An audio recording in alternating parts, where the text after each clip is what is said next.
Hey everybody, it's Jason Blaha here, and it's time for part 2 of the Q&A, so let's go ahead and knock this out. All right, first question. Hey Jason, I'm training Bulgarian 6 days a week right now. I alternate bench and overhead press and otherwise squat and deadlift every day. I do pull-ups at home, and now I was thinking about making 2 days a week variation days where I front squat instead of back squat. My question is this a good idea overall to get more variation? Also thinking about doing 3 instead of 2 back off sets on days I front squat. Again, back off sets are going to depend upon your recovery. They're going to depend on your recovery. First thing I need to know, you don't do more than you can handle. As far as the front versus back squat, and I'm going to point out for people, because again, people cry about the Bulgarian. Let's not call it that so people don't cry. You can call it work mode training. That's fine.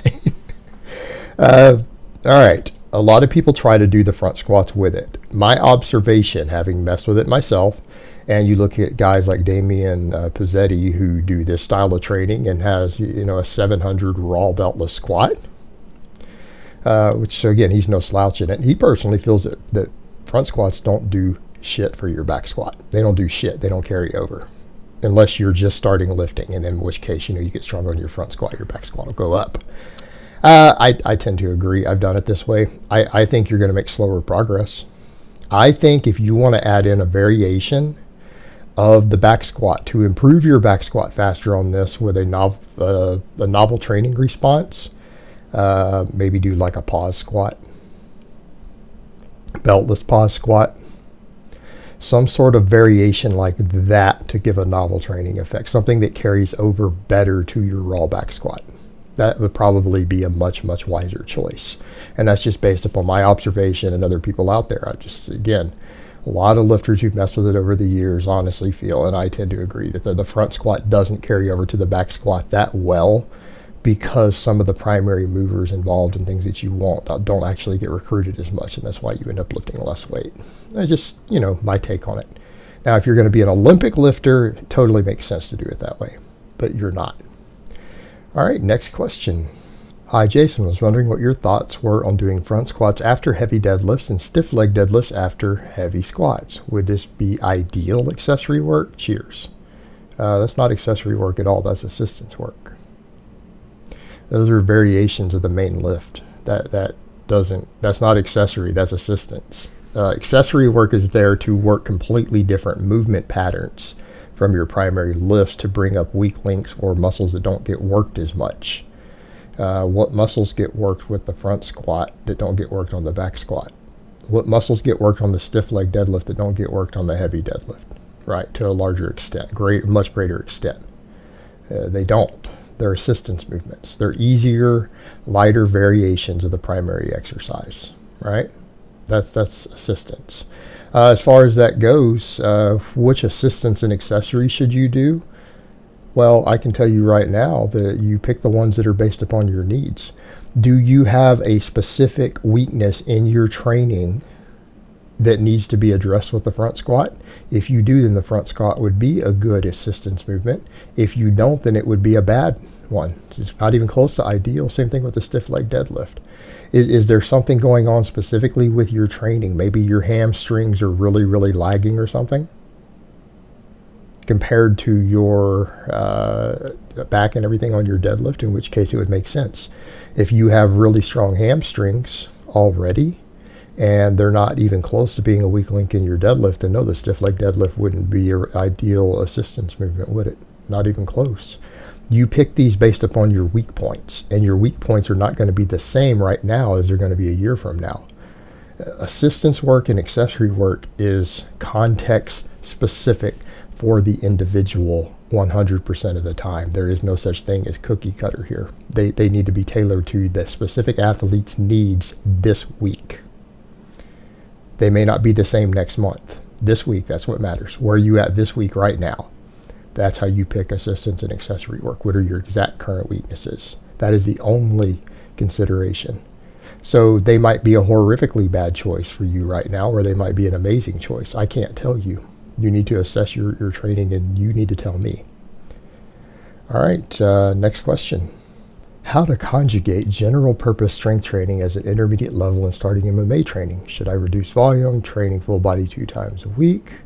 No, you need to just maintain what you're doing. you're going to add in a whole new training stimulus, and it's going to be obviously sport specific. You're going to start training for MMA. You could always run some concurrent training. That's what I usually recommend. But what you need to do is just focus on maintaining what you were doing. You don't need to change it. Stick with right where you were and stop progressing, and leave it alone while you adapt to the new training volume and the new training stimulus of what you're doing with the MMA. Don't expect to add a new discipline or a new training effect to your existing training and to keep progressing on your existing strength. You're going to need to set it there to a maintenance program, which means basically you need to stop where you were, or maybe even reduce it just slightly, maybe even 3, 4, 5% the weight on the bar, and just maintain that for the next 2 to 3 months while you focus on your new discipline. That's what I would recommend. Because again, starting a new style of training, you're adding something in addition to what you're doing. You're going to need to put your resources and adaptation into that and try to maintain what you have. And then once you've adapted to it and you feel like you're getting your skills and your conditioning and everything on point for what you're doing, then you can go back to a progression-based program as far as your strength training. And that's how that needs to be approached as a general rule. All right, next question. When I do the closed grip bench press, I feel a pain above my left clavicle. After that too, and while I do any other presses, but I feel like the closed grip bench press is the culprit because I feel it there the most. I'm running your Ice Cream Fitness 5x5. Should I keep doing them? No, you're feeling it there because you're aggravating something that's already pre-existing. If you are using the correct bar path, it sounds like an issue in your shoulder, possible, an impingement or something else going on there, which means you need to get that looked at. You've hurt yourself doing something else. And it could be some other bodybuilding stuff you've done, meaning maybe you've been overhead pressing incorrectly. Maybe you've been doing side laterals with your pinky turned up, or all this other silly bodybuilder shit that people do. And you may have caused a shoulder impingement that might require surgery to repair. Don't ever imitate bodybuilders. They are literally, 90% of them are literally effing morons who will hurt you with their brain dead, retarded training. Stuff like turning your pinkies up on a lateral raise is guaranteed eventual surgery required. It's sheer stupidity. Stop imitating these buffoons. That goes for everyone. If you do, then I don't even feel bad for you. You should know they were stupid when you listen to them talk. They sound like morons.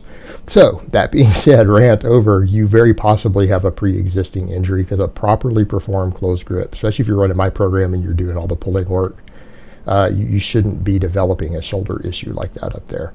So you've got something else that's happened. You need to go discuss that maybe with a medical professional, get it looked at, just to be on the safe side and figure out what's going on. Because the closed grip bench press shouldn't be causing that if you're performing the lift correctly. And if you're not performing the lift correctly, then you need to start performing it correctly. Right? I have tutorials on how to do this. All right, next question and last question of the week. And this is an off-topic question, but I found it amusing enough I thought I'd cover just one thing that's not related to fitness. How to CCW inside the waistband without the clip.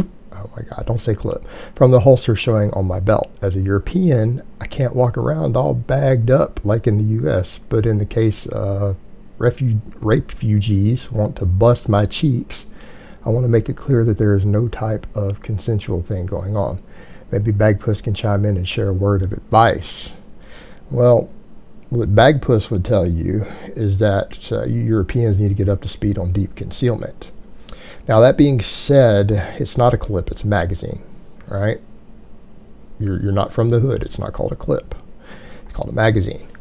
So, that being said, the length of your magazine and the length of your grip is usually the biggest problem for printing. Like, barrel length is never an issue. And it's really funny. A lot of people will really want these really short barrels, these subcompacts for concealment, when actually barrel length is almost not an issue. Plenty of guys actually take a long slide handguns and then trim down the grip and put a shorter magazine in for better concealment, because it's the length of the magazine and the grip that causes that. So what you need to focus on is selecting a concealed carry piece that has a very short grip and a smaller magazine. You're going to have less capacity, but it's going to conceal better without printing. Number two, you need to look around and find a correct holster. There's a lot of different holster options out there. There are dozens of different ones that allow for all sorts of deep concealment. There's a whole market for that. Here stateside, you can probably get those shipped over pretty easy. I personally like, for inside the waistband, I like Alien Gear. I own 3 different Alien Gear Cloak Tuck 3 holsters. I like those, but there's a lot of other options. Now keep in mind, you know, you don't necessarily have to carry inside the waistband. You live in Europe, it's probably cold, you probably wear jackets. You consider other options there. You don't necessarily have to do that method. It's going to depend upon your clothing. What I would recommend to most people, depending on your different weather options, you need 2 or 3 different holsters for different options. You could go with everything from boot holsters to shoulder carry, depending on how concealed you want to be with what you're wearing. You have different options. Look into all the different holster styles, and you're going to probably want 2 or 3 different ones depending upon which outfit you're wearing in different weather conditions, if you're trying to stick with deep concealment to where there's no printing of any type. All right, guys, but that's really all I have to say on that today. I hope it's been informative, and I will talk to you guys next time.